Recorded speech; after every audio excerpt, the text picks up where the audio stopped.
Welcome back to the channel, where today we dive into the dramatic unraveling of Keir Starmer's government. With scandals, betrayals, and economic chaos, it seems Labour is teetering on the edge of collapse. Let's break down the full story and what it means for the country. Tulip Siddiq's bombshell resignation. Tulip Siddiq, the former Treasury Minister, wasn't just any MP. She was one of the key figures managing the nation's finances. Her resignation sent shockwaves through Westminster, and it wasn't for a typical reason like spending more time with her family. The shocking truth: Tulip is caught up in serious corruption allegations.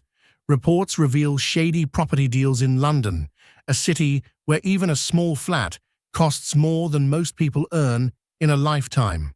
And it gets worse. A Nobel Prize-winning economist has suggested these deals might involve stolen funds. That's right, stolen. What's Starmer's response? A vague statement about being deeply saddened. But let's face it, sadness doesn't cut it when your government is facing allegations of this magnitude. The exploitation crisis, a moral failing. As if corruption wasn't enough, Starmer is also facing backlash over his handling of one of the UK's darkest issues: child exploitation by grooming gangs. For decades, thousands of children in towns like Rotherham and Telford suffered unimaginable abuse. In Rotherham alone, over 1,400 cases were reported across 16 years, while Telford saw nearly 1,000 cases over 4 decades. Shockingly, local authorities ignored these crimes.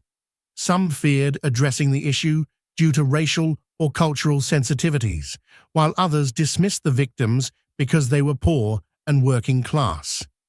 Labour MP Dan Carden has broken ranks, demanding a full national inquiry to bring justice to the victims and accountability for those who turned a blind eye. Starmer's response? We don't need another inquiry. That refusal is not only disappointing, it's alarming. It raises questions about his leadership and priorities. An economy in freefall. The chaos doesn't end with politics and morality. Labour's economic policies are proving disastrous. The government has borrowed a record-breaking £220 billion in just 1 year, the highest in 3 decades. This mountain of debt translates to every UK household effectively taking on an extra £7,000 in financial burden. And what's Labour's solution? Tax hikes that hit ordinary people and businesses alike. Companies are scaling back hiring, while inflation remains sky-high, making daily necessities unaffordable for many.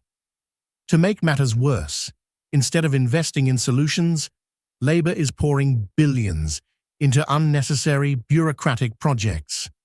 Public opinion, Labour's trust. Problem. If you think this sounds bad, the latest polls confirm it. 56% of voters believe Labour is incompetent and dishonest. Only 12% think Labour has achieved any success since taking power. 37% feel pessimistic about the country's future under Starmer's government.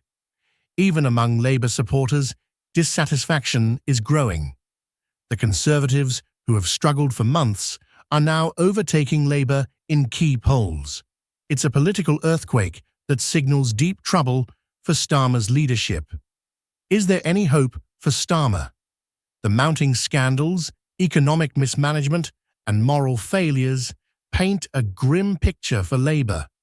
Keir Starmer, once seen as a potential reformer, now faces a crisis of confidence from both the public and his own party. The question is, can he turn things around before it's too late? Stay tuned for more updates as we continue to uncover the truth behind the chaos in Labour's government.